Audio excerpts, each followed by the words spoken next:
नमस्कार मित्रांनो, आपण भूमितीमधला समरूपता पाठातील सराव संच 1.2 हा सोडवत आहोत. आणि यामध्ये मी मुद्दामून व्हिडिओ बनवताना असा बनवत आहोत की ज्यामध्ये, कारण हा जो सराव संच आहे हा 2 प्रकारच्या गोष्टीवर आहे. जसं की प्रमाणाचे मूलभूत प्रमेय आणि त्याचा व्यत्यास ह्याच्यावर गणित आहेत. शिवाय कोन दुभाजकाचे प्रमेय आणि त्याचा व्यत्यास याच्यावर सुद्धा गणित आहेत. त्याच्यामुळे मी याच्या सेक्शनमध्ये घेतलं आहे पूर्ण सराव संच, की ज्याच्यात एक तर कोन दुभाजकाचे प्रमेयाचे गणित एकत्र असतील आहे ना, किंवा त्याच्या व्यत्यास आणि त्याचे मिळून एकत्र असतील, आणि प्रमाणाच्या मूलभूत प्रमेय किंवा त्याचा व्यत्यास याचे गणित एकत्र असतील. मी असा प्रयत्न केला आहे जेणेकरून तुम्हाला समजायला सोपं जाईल की कोणतं गणित कोणकोणत्या प्रकारावर आहे. ठीक आहे ना. आता याच्या आधीचा व्हिडिओ मी कोन दुभाजकाच्या प्रमेयाचा किंवा कोन दुभाजकाच्या प्रमेयाचा व्यत्यास याच्यावर बनवलेत. आता आज मी जे गणित घेतो प्रश्न क्रमांक 2, 4 हे प्रमाणाच्या मूलभूत प्रमेय किंवा त्याचा व्यत्यास याच्यावरचे गणित आहेत.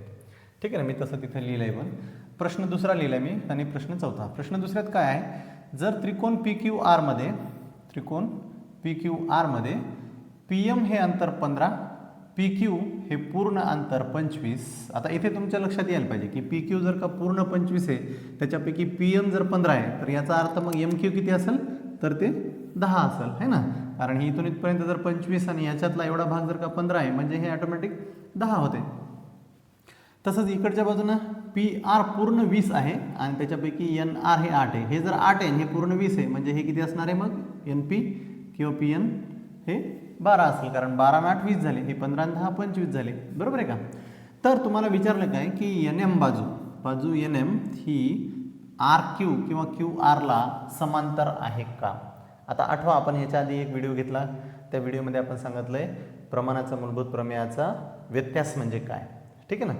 आता इथे काय करता येईल आपल्याला, की आपण काय करू, आपल्याला असं आकृतीत असल्यासारखं दिसते की हे NM या RQ ला समांतर असल्यासारखं दिसते, पण ती खरंच आहे की नाही हे आपण तपासून पाहण्यासाठी काय करायचं, तर या दोघांचं गुणोत्तर घेऊन पाहायचं आणि या दोघांचं गुणोत्तर घेऊन पाहायचं.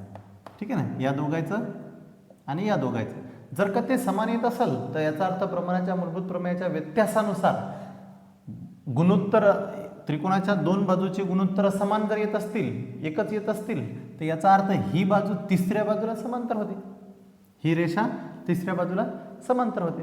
कळलं. मग त्या पद्धतीने करू आपण याला. आधी या 2 बाजूची माहिती लिहू. ठीक आहे ना. येथे आकृतीवरून काय लिहिता येते की PQ बरोबर दिलेलं आहे 25 आहे, है ना, आणि त्याच्यापैकी PM 15 आहे. PM 15 आहे म्हणजे मला याचा अर्थ MQ किती दिलं आहे ते 25 वजा 15 बरोबर 10. तसंच PR किती दिलंय पूर्ण 20 आणि NR तो किती दिलाय 8. म्हणून मला NP किती लिहिता येते किंवा PN किती लिहिता येते, तर 20 वजा 8 म्हणजे 12. ठीक आहे. आता आपण काय करू, आता आपल्याकडे हे 4ही भाग माहीत झालेत किंवा 4ही बाजू माहीत झाल्यात त्या. मग आपण काय करू, आता या बाजूचं गुणोत्तर घेऊ. PN छेद NR याची किंमत काढू. PN किती आलं आपलं 12 छेद NR किती दिलं होतं 8. याला सोडवा. 4 2 8 4 3 12 म्हणजे याची किंमत आली 302. दुसरं त्या बाजूचं गुणोत्तर काढू आता. ठीक आहे ना. PM छेद MQ. PM किती आहे 15, MQ किती आलं 10. याला भाग द्या. 5 2 10 5 3 15 3/2 आलं हे पण. बरोबर आहे.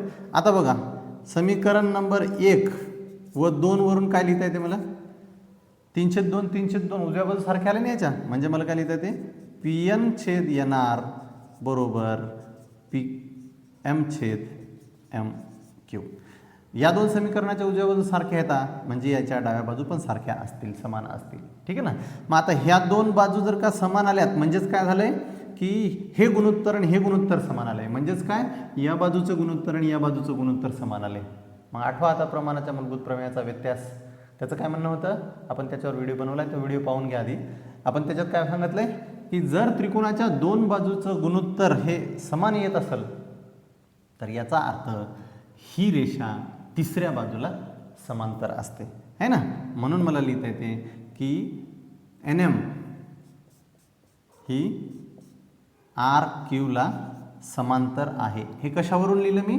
प्रमाणाच्या मूलभूत प्रमेयाचा व्यत्यास याच्यावरून. समजलं? ठीक. आता चौथा प्रश्न पहा.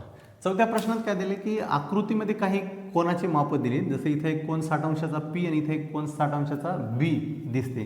तर त्यावरून असं दाखवा म्हणते की AP छेद PB बरोबर AQ छेद QC असं येते. ठीक आहे ना. मग आता आधी आपल्याला हे पाहावं लागेल की हे जर का सिद्ध करायचं आपल्याला तर मग यातली ही बाजू, ही रेषा या बाजू BCला समांतर येते का, आधी आपल्याला ते तपासावं लागेल.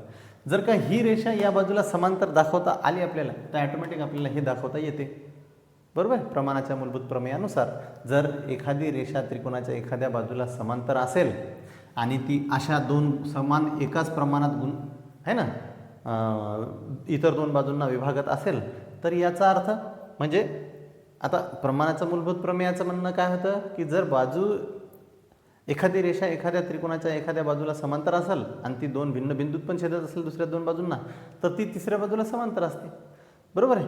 आता ही इथं जर का एकाच प्रमाणात जर का हे विभागल्या चालले असतील ह्या दोन्ही बाजू म्हणजे AB आणि ACचे समान प्रमाणात विभागले गेले असेल तर आपल्याला PQ ही समांतर आहे म्हणता येते BCला. ठीक आहे ना. मग याचं आपण तसंच करू. त्याच्यासाठी आपल्याला काय करावं लागेल, आधी तर इथं दिलेल्या कोणाचा उपयोग करावा लागेल. आता बघा, असं आपण जर का मानलं की PQ आणि BC ह्या अशा आहेत आणि ही त्याच्यावरची एक छेदिका आहे AB आणि इथे तयार होणारा कोन 60 अंशाचा आहे आणि इथे तयार होणारा एक कोन पण 60 अंशाचा आहे. मग हे दोन कोन 60 अंशाचे आहेत म्हणजे ते एकरूप येतात, बरोबर आहे. आणि हे दोन कोन जर का एकरूप असतील तर तुम्ही 9व्या वर्गात शिकलेले प्रमेय आठवा. हे दोन कोन एकमेकाचे संगत कोन असल्यासारखे आहेत आणि संगत कोन जर का एकरूप असतील तर याचा अर्थ ह्या दोन एकमेकांना समांतर आहेत. समजायला? मग मला इथे लिहिता येते आकृतीवरून कोन APQ आणि कोन ABC हे एकरूप आहेत. याचं काय कारण? प्रत्येकी 60 अंशाचे कोन येत आहे. ठीक आहे ना, दिलेले आहे 60 अंशाचे कोन आकृतीत दिलेले म्हणून ते एकरूप आहेत. पण कोन APQ व कोन ABC हे कोणते कोन आहेत तर हे संगत कोन आहेत. मग संगत कोन एकरूप आलेले तिथं म्हणजे याचा अर्थ काय होते की PQ आणि बाजू BC हे समांतर आहेत. हे कशावरून लिहिलं मी? तुम्हाला आठवते संगत कोनाचे प्रमेय होतं आपल्याला 9व्या वर्गात. संगत कोनाचे प्रमेय काय होते की जर दोन रेषा एकमेकांना समांतर असतील तर त्याच्यावर तयार होणारे एका छेदिकेमुळे त्याच्यावर तयार होणारे संगत कोन एकरूप असतात. आता इथं काय झालंय की कोन एकरूप आलेत, संगत कोन एकरूप आलेत. मग संगत कोनाची जी टेस्ट होती करस्पॉन्डिंग अँगल टेस्ट त्याच्यानुसार मला याला ह्या दोन बाजू समांतर आहेत असं म्हणता येते. संगत कोनाची कसोटी किंवा करस्पॉन्डिंग अँगल टेस्ट. ठीक आहे ना. मग आता ह्या दोन बाजू समांतर झाल्या एकमेकांना. मग आता त्रिकोण ABC मध्ये PQ समांतर आहे BCला असं आलंय, बरोबर आहे का? PQ समांतर आहे BCला असं आलंय आणि ती PQ या AB आणि AC ला दोन भिन्न बिंदूमध्ये P आणि Q मध्ये छेदा लागले. म्हणजे मग मला लिहिता येते की AP आणि PBचं गुणोत्तर हे AQ आणि QCच्या गुणोत्तराच्या समान येते. याचं काय कारण लिहिता येते मला? प्रमाणाच्या मूलभूत प्रमेयानुसार. कारण प्रमाणाच्या मूलभूत प्रमेयात म्हणलं होतं आपण की एखाद्या त्रिकोणात एखादी रेषा एखाद्या बाजूला समांतर असून ती जर उरलेल्या दोन बाजूंना भिन्न बिंदू छेदत असेल तर याचा अर्थ ती त्या दोन बाजूंना एकाच प्रमाणात विभागते. मग हे मी कशावरून लिहायला लागलो? प्रमाणाचे मूलभूत प्रमेयावरून. कळलं?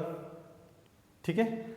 तुम्हाला जर का मी शिकवलेले व्हिडिओ आवडत असतील किंवा तुम्हाला मी शिकवलेल्या व्हिडिओतून अजून जास्त क्लिअर होत असेल कोणतंही गणित किंवा तुम्हाला ते गणित तुमचा अभ्यास करण्यात मदत करत असेल तर माझ्या चॅनलला सबस्क्राईब करायला विसरू नका आणि व्हिडिओला एक लाईक जरूर करा.